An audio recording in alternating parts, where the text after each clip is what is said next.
Bismillahirrahmanirrahim and Assalamu alaikum. Welcome to another Tabadlab Policy Roundtable. Today's discussion is going to be about whether or not Pakistan is defaulting.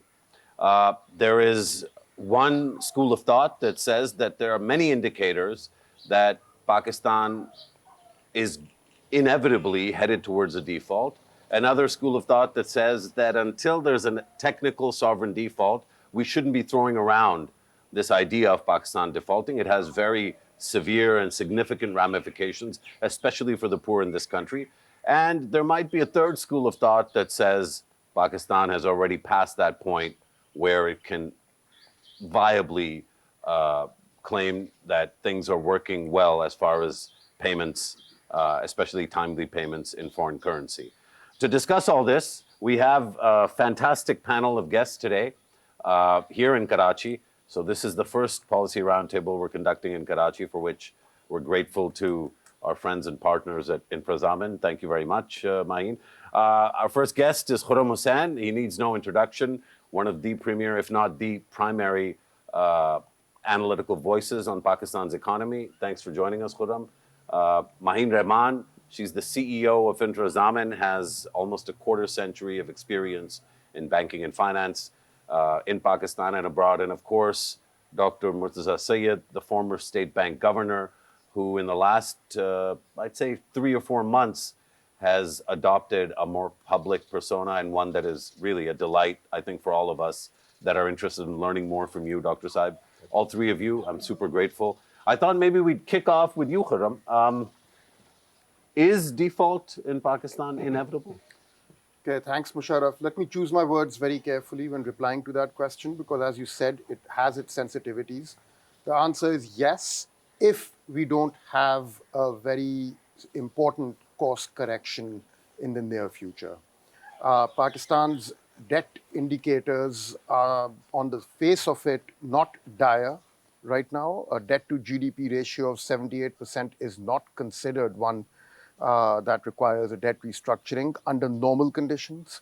But the debt service obligations that weigh down Pakistan's economy are growing, especially over the past 5 years. There is mounting stress.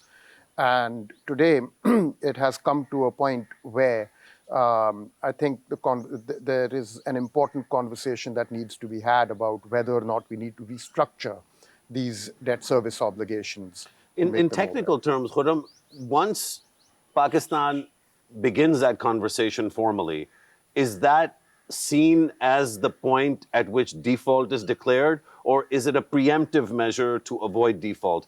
How do markets read? Like, what will Standard and Poor's say? What will Moody's say?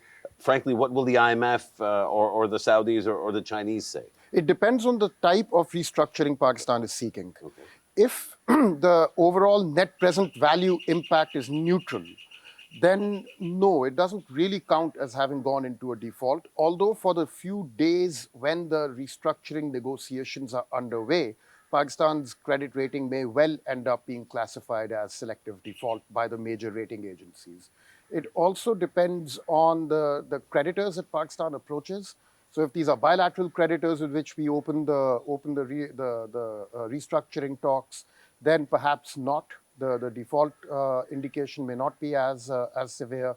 But if these are commercial creditors or private bondholders, then yes. Well, the bond risk or threat is pretty sort of distant. The next one due is April 2024. Yeah. So maybe that's one that's maybe still further away, yeah, and in good hands, or like that's relatively safe. It's really the commercial loans and the bilateral stuff, maybe also the multilateral loans, because that seems to be the biggest quantum of what Pakistan owes. Right. And just just for the viewers to clarify, we're talking about external debt here.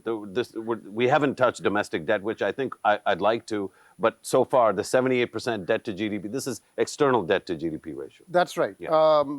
My remarks were also specifically about that, although the weight of debt servicing on the domestic side is also increasing. Let's come to that once we're more rapidly. Yeah. But yes, I think the composition of the debt is very important here, obviously. Multilateral debt is, I can't think of many examples when multilateral debt has been sought to be rescheduled. It's not the quantum of the debt so much that is a factor when you are seeking a restructuring. It's the maturity schedule that's coming up and the rollovers that are required, and you've got to keep an eye on your gross external financing requirements that are being reported in the IMF documents and various other places. And the idea is to manage your international liquidity, your sort of dollar foreign exchange liquidity in such a way that debt service obligations don't end up becoming the primary drain and the primary claim on your foreign exchange in the country. So in that sense, the smaller debt may actually end up being more significant, may end Sure. up playing a bigger role. And in what you started with, that Pakistan is inevitably headed towards default if it doesn't take certain measures.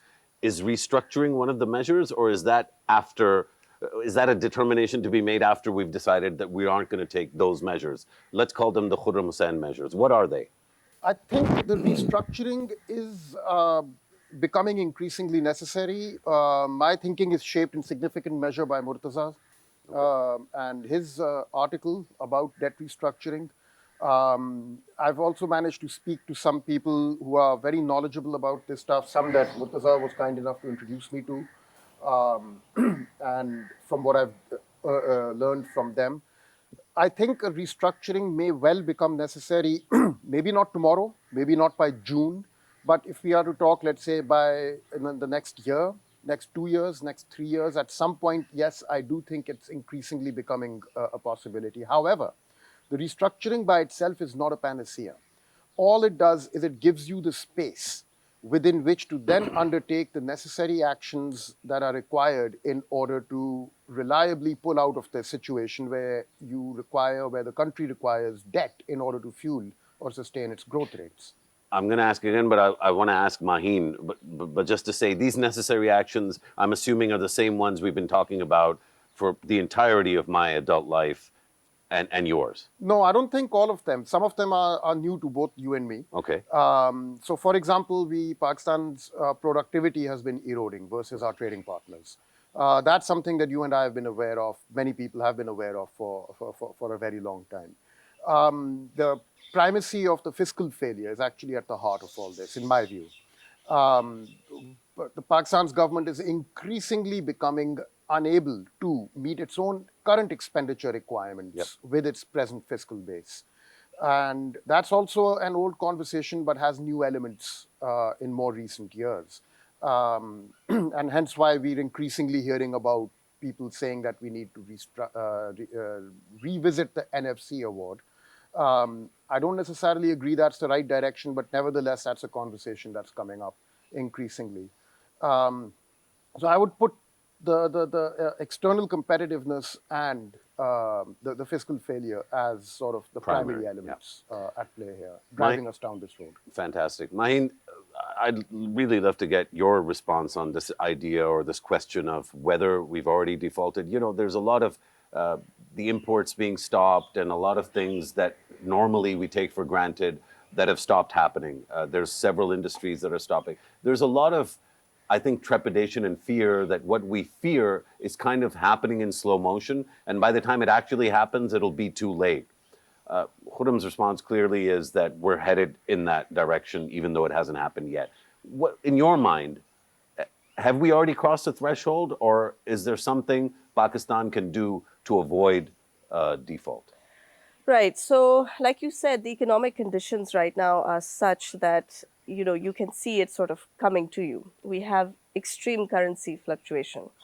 We have high inflation, almost hyperinflation. I would say inflation is probably underreported, you know, at this point in time. We have a situation where there's no investment, you know, happening in the country, either domestically or internationally. So you are in a situation where it's getting pretty hard for economic managers to keep even a steady ship at this point in time. Now, whether or not that means that we are already going to end up in default, for me, that's still questionable. Okay. One, let's look at the breakup of what we owe to the world. What is an event of default? An event of default is a non-payment event where we miss a payment that we owe to somebody. We have about $4.5 billion odd that we need to pay off between now and the next, say, I think end of March or so, right? Maybe Murtaza more clear on those numbers, but I think the number is 4.5 billion for the first half. But it's 13 billion post-June up until December. That's actually the split of what we owe and how the maturity kind of plays out. So 4.5 billion Yeah. before the budget and 13 odd billion after the budget. So even if we get this 4.5 billion in play by June, we are very much in a situation where the 13.5, given Khurram's comments that, we're going to need to really make some course correction, the 13.5 is a big ask, right, from our perspective. So I think while we may even negotiate this particular $1 billion from the IMF and then friendly country financing for the remaining, we have a pretty uphill battle to climb towards the second half of the year. And none of that 13 billion odd is going to be organically generated. It's going to have to come from aid programs. It's going to have to come from the IMF. It's going to have to come from bilateral loans or a rollover of the same. because we're not going to be able to We're not improve at this point- remittances or exports that At this fast. point, no.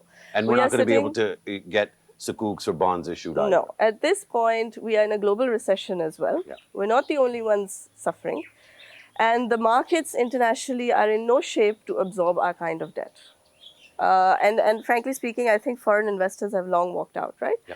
So you are in a situation where you may stave off this particular point, but the next round, you're going to have a tough time. So it's really around what Pakistan does in the next 3 to 4 months that's going to determine whether or not that default actually comes through or not. Is there? No.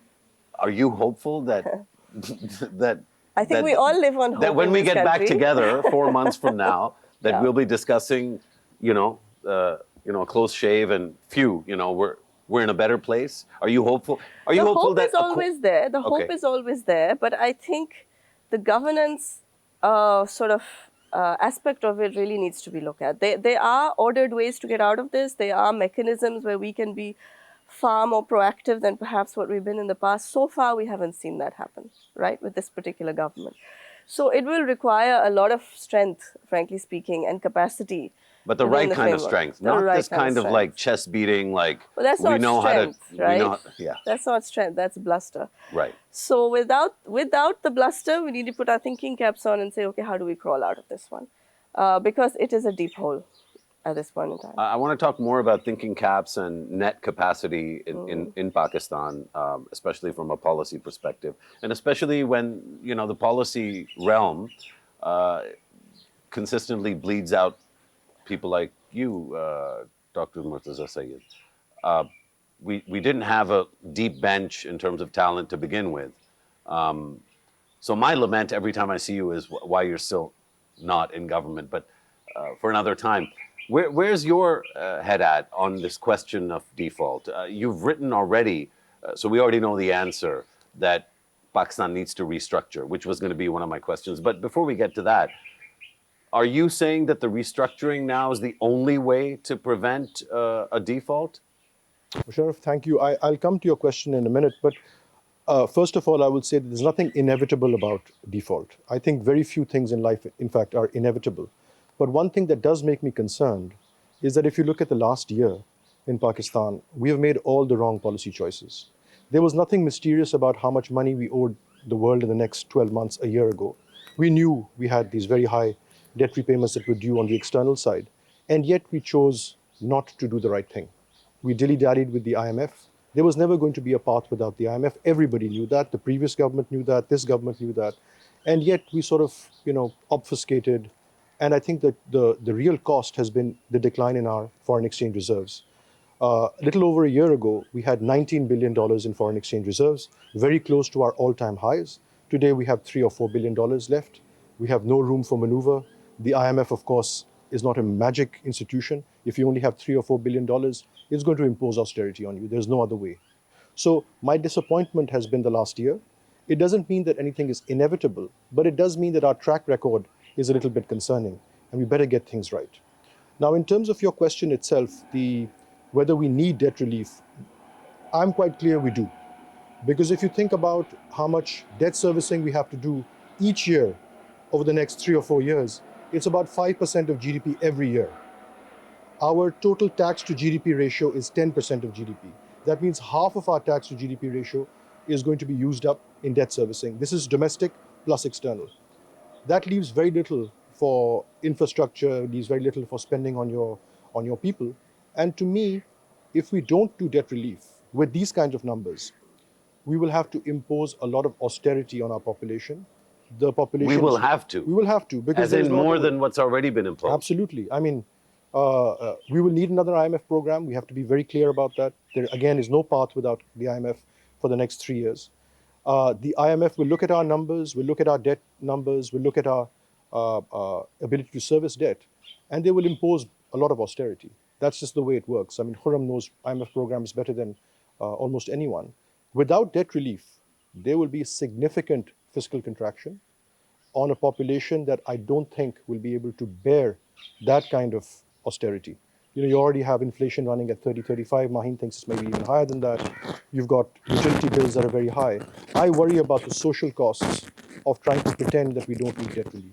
So on this pretense, Dr. Saab, and this is really a question for all of you, I want to come back to this question of restructuring, but just on this pretense, at some level, maybe we can't blame the governments, both the previous one and this one, for being as irresponsible as they've been, especially with our foreign exchange reserves, because the eye test actually doesn't pass and doesn't meet with the numbers test.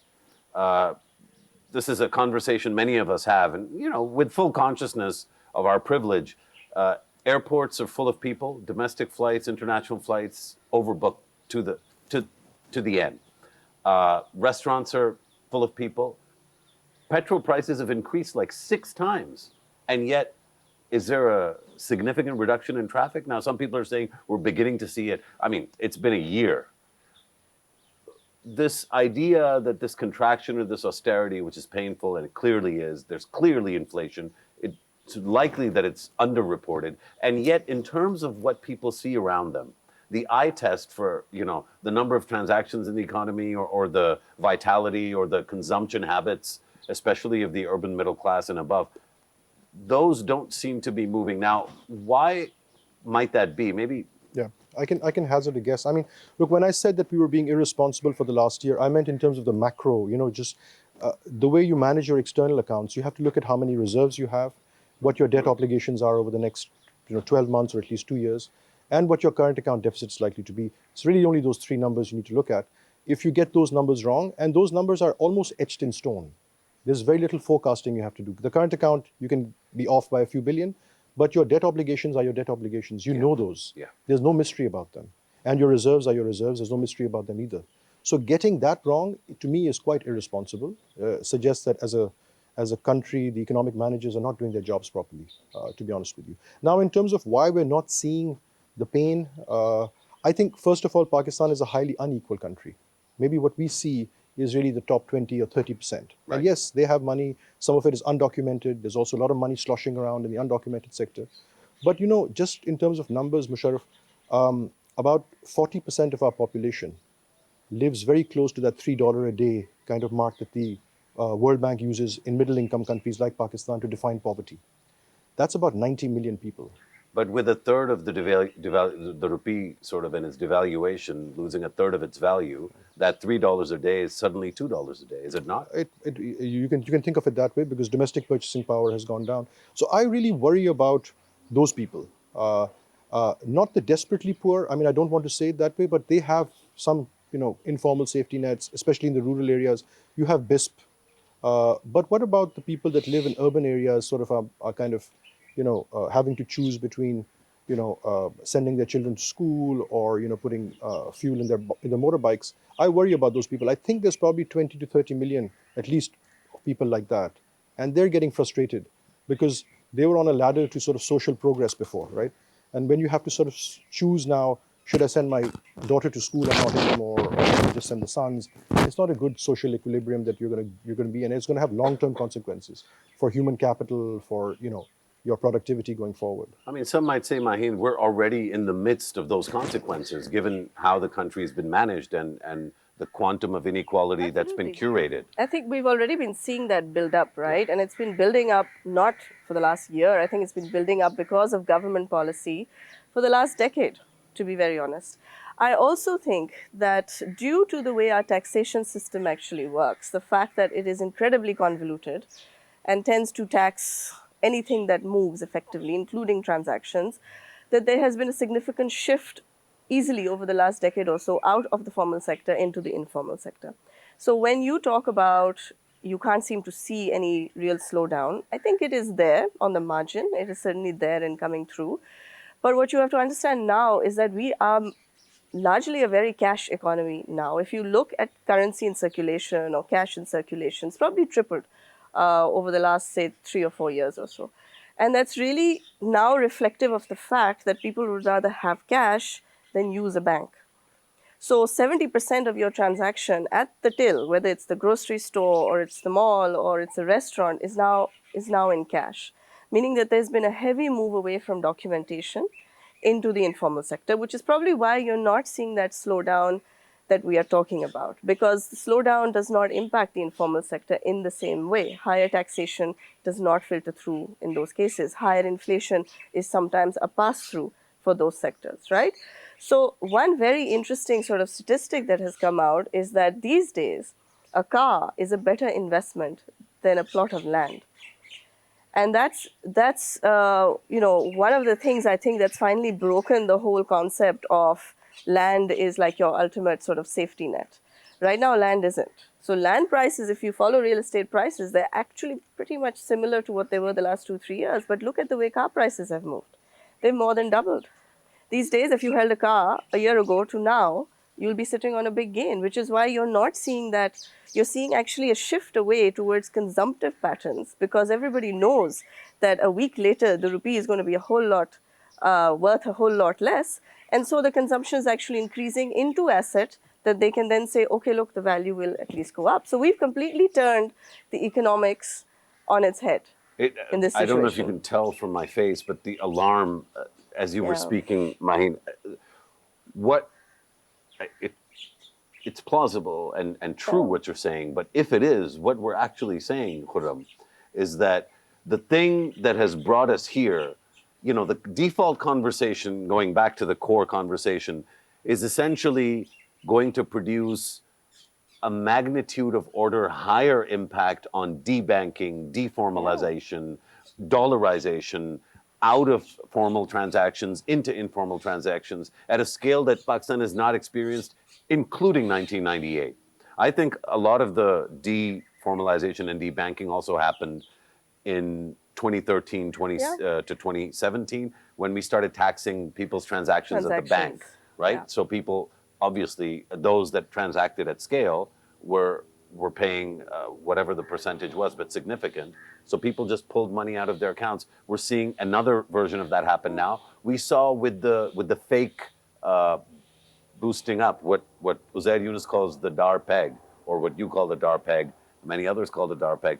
That DAR peg caused a significant hit on remittances as well, because in every single instance, these policy decisions, irresponsible, cause people to pull out of the system rather than going in.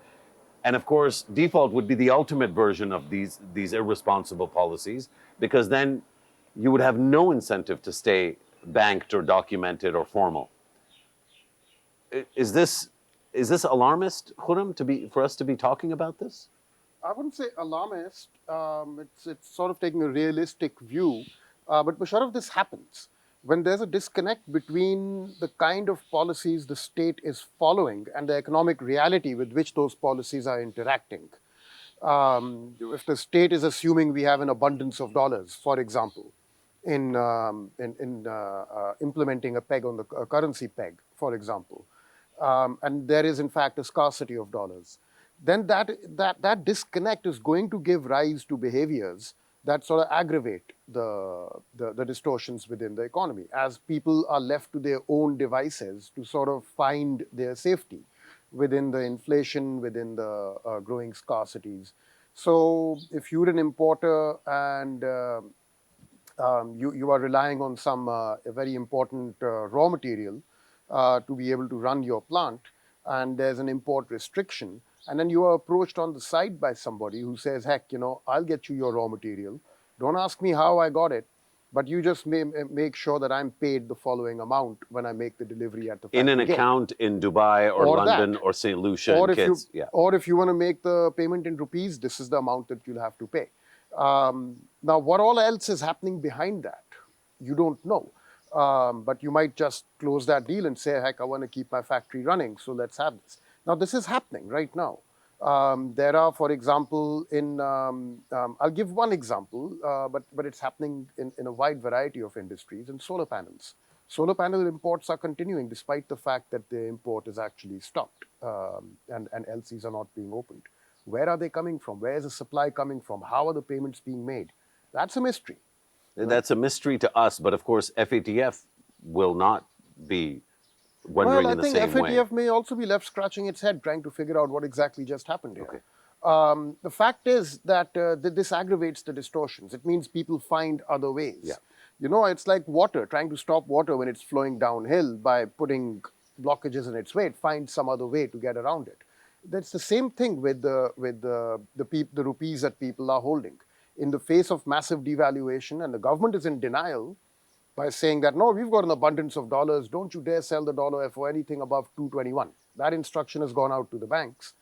That's a form of denial. How much of the 19 billion minus 3 billion, that's kind of where, in the last year we were at 19, we're at 3. How much of that sort of 16 billion differential was just burnt at the altar of this peg? No, I don't think I don't think we can argue that the majority of the reserves were burnt on the peg. On the peg, on maintaining the peg. That's done through more subtle Okay. means. Murtaza would know more about that. I think much of that was the current account deficit and the debt service payments that were made. And the State Bank kept announcing the debt service payments as time And went. the petroleum subsidy. And some amount, yes, for the petrol subsidy for the time period that it was in force between March and June of 2022. That too ate up a significant amount. I think it would be unfair to say that the effort to peg the currency ate up the reserves. Okay. But the effort to peg up the currency certainly put the state in denial of economic reality and left the common citizenry to their own devices. And devastated confidence on remittances, right? It Why would certainly people, did. if you can get 250 rupees for the dollar through the hundi or hawala or some other instrument, and the bank's only offering you 220, obviously you're not going to go through the Look, bank. this wide gap that opened up between the open market rate and the interbank rate, and then between the open market rate and the black market rate, Yeah. right? That was an expression of this disconnect between what the state was trying to do and what economic reality required. And as a result, people were finding their own way, and they resorted to black market dollars in order to fuel their or to fulfill their requirements, and that caused the black market rate to shoot up. A government should not try and live in denial. I think we have economic reality. Well, it's not just living in denial. You have these deliberate distortions, right? And I think what you said earlier, Murtaza, is really interesting. That there was these irresponsible decisions. I think it's irresponsible in terms of knowingly doing things that you shouldn't be doing, and then knowingly pretending that things that exist don't exist. The Afghanistan situation probably is another contributory factor. Yeah. But it's always framed by Pakistanis, especially policymakers, as something bad that the Afghans are doing. Whereas a lot of the responsibility for controlling and managing Pakistan's current account, for example, Pakistan's ability to attract dollars into its formal banking system, these are all things that are actually up to Pakistan. Or are we putting too much on Pakistani authorities? My question really specifically is, were there policy measures and instruments that Pakistan could have enacted that would have stemmed the impact of these different things that were happening? The Afghanistan factor, the black marketization of the dollar, the lack of confidence people have that their money is secure? Sure, I think the real tragedy of where we are today is that we didn't need to be here. We made it worse. Sure, the global environment is tough. Interest rates are going up, the dollar is going up. That always puts pressure on emerging markets. And Afghanistan was something nobody could have predicted, the sudden withdrawal of the Americans' forces from Afghanistan was not something that could have been predicted, and it did create some pressures because we now have to import on their behalf and the smuggling and all that. So there were some things that were kind of not predictable. I do give you that. But, you asked me what could we have done differently. The most important thing was we knew how much money we owed the rest of the world over the next 12 months, a year ago. We knew more or less what our current account deficit was going to be. We made it worse by giving the subsidies. We should not have given the subsidies, and the previous government made a mistake, and this government made a mistake by not overturning that bad decision early enough. So we did make mistakes. We should have stayed with the IMF from day one. We didn't need to be, the bluster that Maheen was referring to. That was all. Everybody knew that that was fake. I mean, the IMF is not going to be bullied into, accepting fiction, as Khurram is saying. You have to accept reality. Reality is, this is the amount of money you owe the rest of the world. This is how much you have right now. What's your plan for bridging that gap? And the only plan involved the IMF. Everybody knew that, the previous government, this government, but we kept delaying. So the most important thing to do, I think, was to keep with the IMF from day one. And we are back with the IMF now. So you say that the only option was the IMF, but you wouldn't conclude that based on the statements and the travel itineraries of our finance ministers, prime ministers, and army chief. Because this Saudi Arabia, UAE, China factor, maybe explain to us how those two things are interconnected. Sure. So you see, life has become a lot more complicated, actually, for countries like Pakistan. During the Mosharraf era, for example, we got a debt restructuring. We didn't need to do anything. We didn't even need to hire any debt advisors. The Paris Club did it for us because our debt was very simple. We basically owed it to the multilaterals and we owed it to the Paris Club. The Paris Club is this old club of Western creditors. And they did all the coordination for us. Our public debt was 75% of GDP when Mosharraf took over. And it became 47% of GDP as a result of that very generous relief that we got. Now, this goes back to Khurram's point. Debt relief is not a destination in its own right. You've got to do something about it. So once you got the debt relief, you should have done the structural reform. You should have generated dollars in Pakistan. You should have had more exports. We didn't do that. We wasted the debt relief, if you ask me, right? So I think it's very important to remember that even if you do get debt relief, you have to use it properly. If you're just going to go back to the same game of going out and borrowing and having no dollar generating capacity in Pakistan, it's going to be a problem. So this is really, to me, the heart of the discussion and the pivot point for where we are to where we're headed. Every conversation and even every bit of what you guys have said confirms that Pakistan needs a bit of breathing room. This is where we've been for a long, long time. And the breathing room is either going to come from the IMF or it's going to come from the Saudis, the Emiratis, and the Chinese, or it's going to come from a combination of them. Let's say that everybody opened the spigots tomorrow, Maheen, and not only do the spigots open, but they also somehow things change and the Paris Club manages this debt relief for us.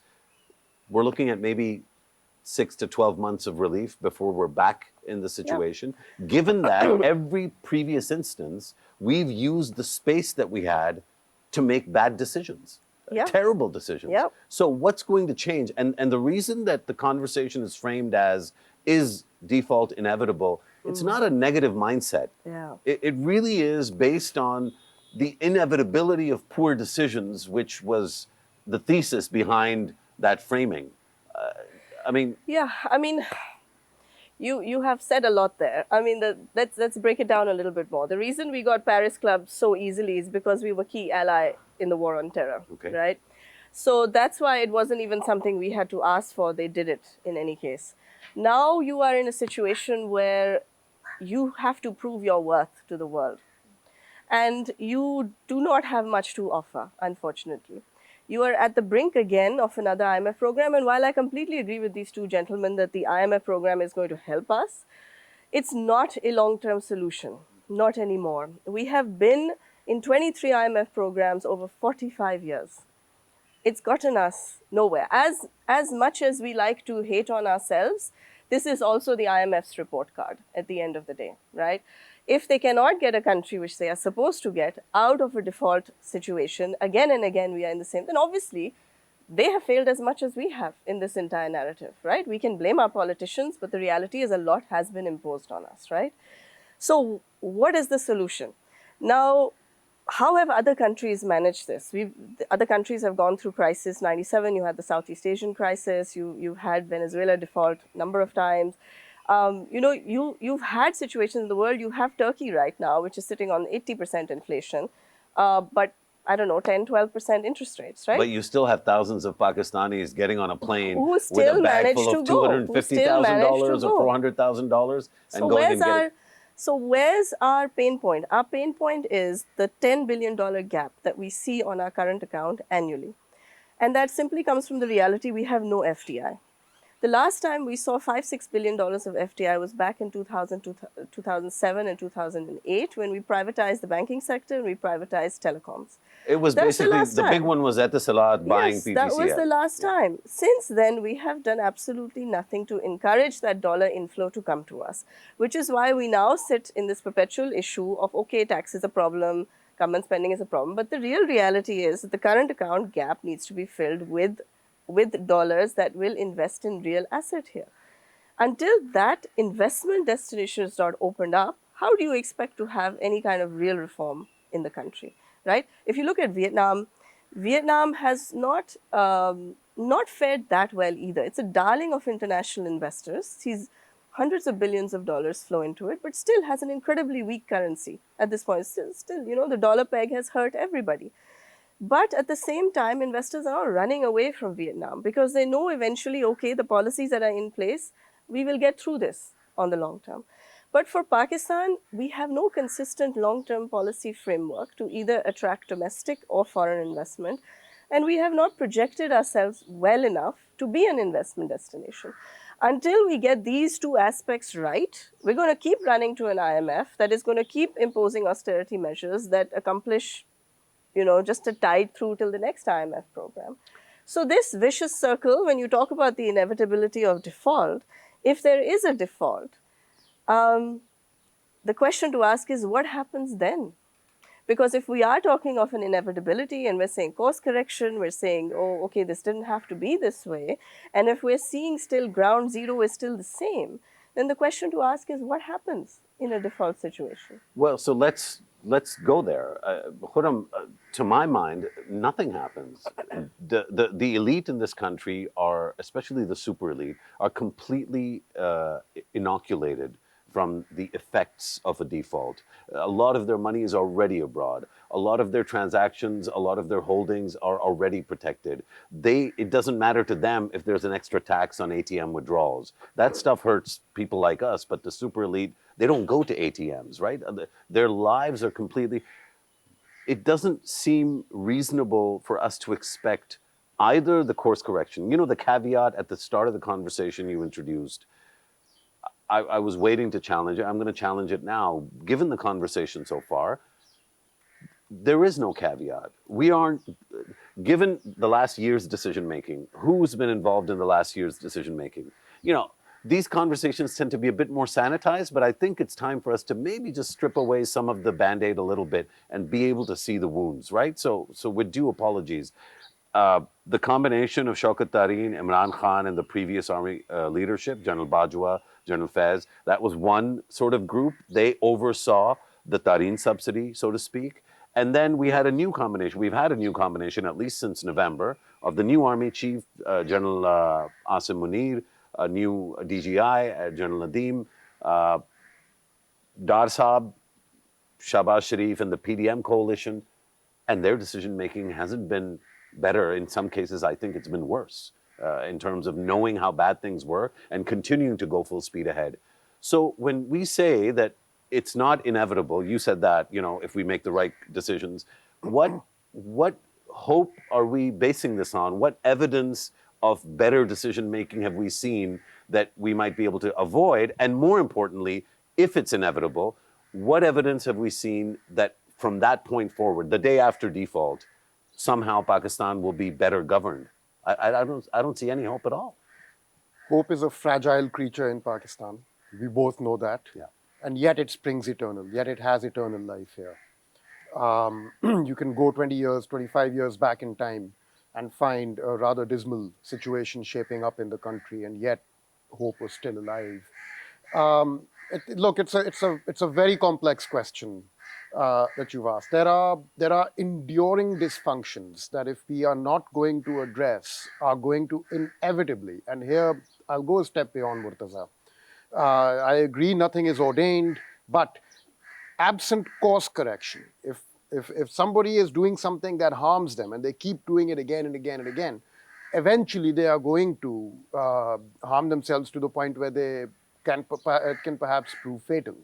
So absent a course correction, I think, yes, there is an inevitability that this apparatus, the way it's moving right now, will move into a hard default-like situation. Now, you asked a number of questions. You said, so what? What will be the impact on people? We can come back to that. But to your other question about what will it take to undergo course correction, to some extent, what we're seeing is a bit of both. We're seeing denial over the past 3 years, since I'll just say, let's say from March 2021 onwards. We're seeing denial followed by an embrace of the necessity for reform.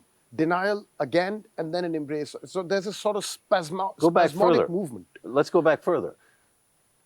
When Darsa was still finance minister in 17, that was denial.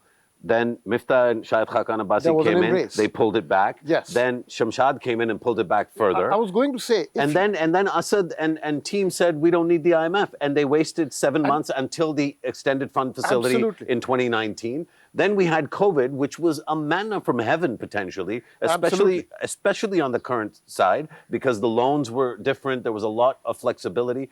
And then literally a year after sort of COVID settled down, we burnt it all to the ground again. Absolutely. You see, you can take it even further back in time, and you'll keep seeing this sort of pendular movement, this spasmodic denial followed immediately by an embrace of necessity. What's unusual about the past 3 years is that the pendulum has swung faster than it has ever done before. I've rarely seen in one calendar year a government get onto an IMF program, get off that program, get back onto that program, and get off that program again. That's 22. That's 22. Yeah. Right. I've never seen a calendar year like that. I've never seen a single government undertake a macroeconomic adjustment twice in 1 year. Normally, it's once in one term. But are you trying to kill hope here or kindle hope? I'm trying to find hope. Okay. Okay. And I think what's happening is that necessity is now, their backs up against a wall. They can't continue going down the road the same way that they have been so far, and yet they want badly to do that, but they can't do it. So they take 2 steps forward, they take 2 steps back or 3 steps back, however you want to see it. And I think out of this spasmodic moment, there is an opportunity in all this. Yeah, please feel free to jump. Because I want to give a bit of hope, but it might be perverse hope, but I think there is hope in the sense that if you look at other countries, that have had crises that are similar to Pakistan's. And this probably is Pakistan's worst crisis. I think we can all agree in terms of how bad it became and the LCs and we had to do things that we'd never done before. Other countries have risen from this kind of abyss, right? Because it's so bad that you realize that the status quo cannot, and it breaks their relationships at least for a little while. And therefore the elite of a country typically don't like default, right? So that's, I think, one other reason to be hopeful. The third reason I will give you is that the madness of the last year had politics also to blame for it. Hopefully, if we can get a new government that has mandated a longer time horizon of 5 years rather than a few months like we've had in the last year, you can get some sensible decision making. I'm just giving you 3 reasons why I think you can be slightly that things might be different this time. If I can just add to that. At the end of the day, Pakistan also plays a lot on its nuisance value to the world, right, at times.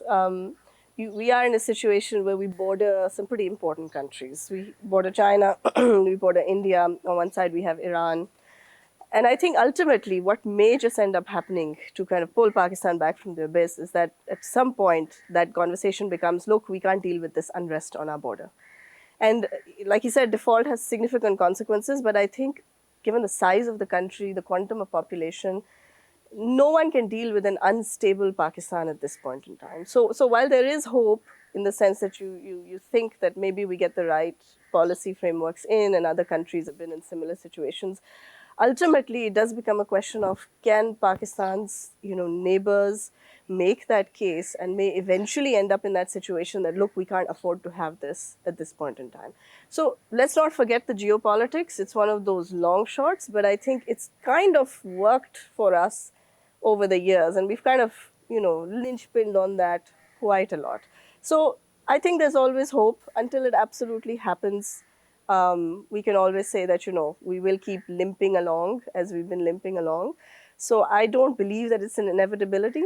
I think a lot of other things now need to really go wrong as well for Pakistan to end up in that situation.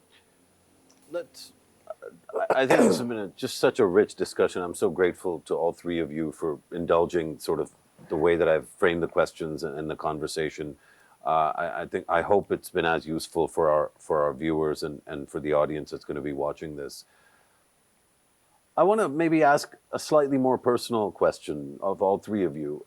It seems more and more that the work of those that cover the economy, follow the economy, engage with especially the macro and the microeconomics of this country, that for those folks, there's a bunch of new questions, and that's really what emerged in your response and yours, Maheen, your intervention, is that a lot of what many people tend to leave to other experts. So you want to talk about regional security, you leave it to the geopolitical analysts. You want to talk about civil-military disconnect, you leave it to the political analyst or the defense analyst. You want to talk about politics and political stability, you leave it to different talking heads. But to me, more and more, a lot of what you guys will do will be hinged on the security situation, where we have an emerging crisis with the TTP and new groups popping up. I think Balochistan in a worse scenario than it's been maybe ever in terms of the complexity of the challenge there. The TTP and Daesh challenge, the relationship with Kabul and with the Afghan Taliban getting more complicated. There is a constitutional crisis in the country that has multiple dimensions, including a divided judiciary and a political spectrum that is really deeply divided. So I think, getting a stable government is almost as much of a pipe dream as avoiding default from where I'm sitting. But let's assume even if there is, it'll require economists and people that follow the economy to really think through the implications of the security situation, of the constitutional situation, of the political situation. And perhaps most of all, the thing that you touched on momentarily, but that we probably should spend a lot more time on, and maybe that's where we can close the discussion, is the impact of these conversations on ordinary Pakistanis. We had a conversation yesterday about the emerging nutrition crisis. We have a food security crisis, not in terms of whether we have enough food, but how that food is being allocated and who's eating it, who is having enough proteins and who isn't. And the implications of those questions are not just long-term, they also have short-term political and constitutional ramifications. How do you see, maybe start with you, Maheen, how do you see all this playing out? More and more, you're going to be asked questions about politics and about security that maybe somebody in your position isn't as comfortable with as maybe somebody like me. I think in this country, politics and economics have always gone hand in hand. I don't think it's any coincidence anymore that as soon as there's political instability, it very quickly translates into economic instability, which is why I think the calls for long-term planning, the calls for a charter economy, the calls for having consistent decision making, they've just become louder over the last few months, simply because we keep ending up in this situation where we keep changing the prime minister or the finance minister, but at the same time the economy begins to take a nosedive. And I think the fact that governments come in, they don't want to erode their political capital by making unpopular decisions. I think we need to separate. We need to decouple the entire economic cycle from the political cycle. There are countries in the world who have done it, right? So that's the conversation we now need to push, because if we don't push it, we're going to end up in this situation again. As far as your point on ordinary Pakistanis, I think they've already started responding, right? We've had almost 800,000 Pakistanis leave in the last 7-8 months alone. Our natural migration pattern is about 200,000 odd a year. Just in the last 7-8, we've seen that number quadruple. We're seeing people die on boats. These are people. We are seeing people who are our national assets die on boats, or be willing to take that risk of illegal migration when they were actually paying for our national teams over here. So that's how ordinary Pakistanis are responding. And I think that's the saddest part of this entire discussion. Murtaza, the kind of opportunity or space that we've talked about for better decisions, again, I'm a little less optimistic about it for many reasons, but one, and I want to, maybe it's a provocation, maybe not. At a time when we should be concerned about protecting the fiscal and financial autonomy, so to speak, of the provinces and ensuring that because service delivery happens at the provinces, we need to find methods of protecting that. We see a lot of really responsible, really sound voices actually coming up and saying, at this time of crisis, we need to revisit the NFC. Not realizing that the kind of political implications that has, the way it gets people's backs up against the wall, the way it threatens and makes people feel insecure about their identities and their autonomy, that those implications are very difficult to manage in this kind of conversation. You know, if you don't sit down with Baloch nationalists, if you don't sit down with Sindhi nationalists, if you don't sit down with Pakhtun nationalists and assure them, and assurances can't be just signatures on paper. Money is the best assurance. So I'm using the NFC example as something that's come up recently. But this, instead of giving me hope in terms of the greater space, I'm afraid this greater space will be dominated by voices that want to take us backward rather than forward in terms of what the purpose of a good economy is. It's to have more freedom and more autonomy, especially for a country that's based on federating principles. Absolutely. I think this question and the question you asked before, if I could just say a few things. Look, I think we've reached a stage in Pakistan now where technocratic solutions on their own are not going to work. I think we need to fundamentally rethink social contract in Pakistan. What is the social contract we have? What is the state about? What is the state supposed to do for its citizens, and why are citizens supposed to support the state or ask for accountability? I think, for example, the tax problem or even the NFC problem that you've alluded to, these are not technocratic problems anymore. These are problems that cut to the core of the social fabric in Pakistan. Why should I pay tax, right? It's not a technocratic thing. Yes, I can put a tax on real estate, I can put tax on agriculture, I can do that tomorrow. I can put a tax on retail trade. But if there is resistance in the population, they don't even understand what taxes are for and what the social contract is. You've got a deeper problem. So what you're talking about is, I think, something we need to revisit now. I think political economy has become much more important. It's not just economics anymore. And if I can just, people who know me know that my first boss was Dr. Mehboob al-Haq. And he was a master at this, at crafting a narrative, at being able to link statistics to people's lives. And I think conversations like these, Mosharraf, hopefully, are leading to a greater awareness of economic issues in Pakistan and how they're tied to something deeper, which is how are we functioning as a society? What is it that we are offering our people? And are they on board or not? And I think it is a much more fundamental question. Why don't we pay taxes is not a technocratic thing. It tells you that there's something wrong with the society, and we need to fix that. So I'll give you the last word, Khurram, because we have to wrap up. But default, not inevitable, if the right decisions are made. My view, no evidence that the right decisions have been made or will be made. How do we walk away? We walk away when we become aware of the fact that we are on the wrong road and going in the wrong direction. Bringing about that awareness requires two things. How do you bring that awareness about, and among whom? It's not the people of Pakistan who need to. It's not the common man of Pakistan that needs to learn that we are on the right road. They already know that. They don't need us to tell them that. It's the policy-making elite of this country that needs to learn. And it is the business and economic elite of this country that needs to learn that the road they are currently on and have been for many years is now leading them towards, it is now coming to the end of its line. In order to bring that awareness about, institutional voices are actually more important than individual voices like yours and mine.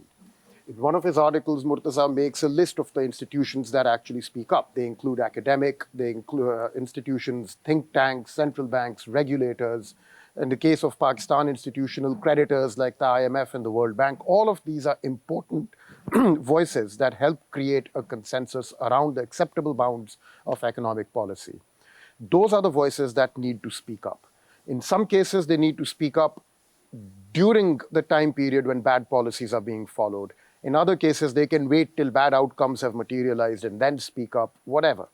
But nevertheless, it's those institutional voices that actually form the bedrock upon which an economic consensus is formed. You can add the political parties in this. But until we get these institutional voices to start reflecting a realization that the course correction is now long overdue, but nevertheless, there is still time in which to undertake it. Until that happens, we are still on the wrong road. We're not heading toward out of the way. But if that realization begins to reflect in the institutional voices starting to say, heck, you need to change things fundamentally, then I think we can begin to say that, yes, a course correction is happening. I'm not hopeless on this. I'm not saying that this is never going to happen. I'm just saying that is a critical evolution that this conversation needs to undergo, beyond you and I as individuals to those who manage and run institutions. I think that's as good a note as any to end a conversation that is dark and is disturbing, frankly, and should be for those very institutions and the people that man those institutions. I think a number of other really big themes and topics emerge. Institutional autonomy is one of them. Maybe we can talk about the state bank and its behavior in recent years. Certainly, I think Pakistan's own autonomy and sovereignty is a big question mark. The behavior of the international institutions. Maybe we should get in people from the IMF that are in the organization right now and have those conversations. For all those ideas and for your time, and especially yours, Maheen, and for your hospitality, I'm super grateful. Khurram, as always, it's such a pleasure and an honor. I was going to reach out and shake your hand, but then I can't do the justice to our other guests, so we'll get up and hug when this ends. But Dr. Murtaza, Syed, Maheen Rahman, Khurram Husain, thank you so much for joining us at this Tabadlab Policy Roundtable. Folks, we'll see you very soon, inshallah. Thanks for joining us. Do write in the comments or otherwise and tell us what you learned and what you didn't learn and how we can make conversations like this better. Thank you and Khuda Hafiz.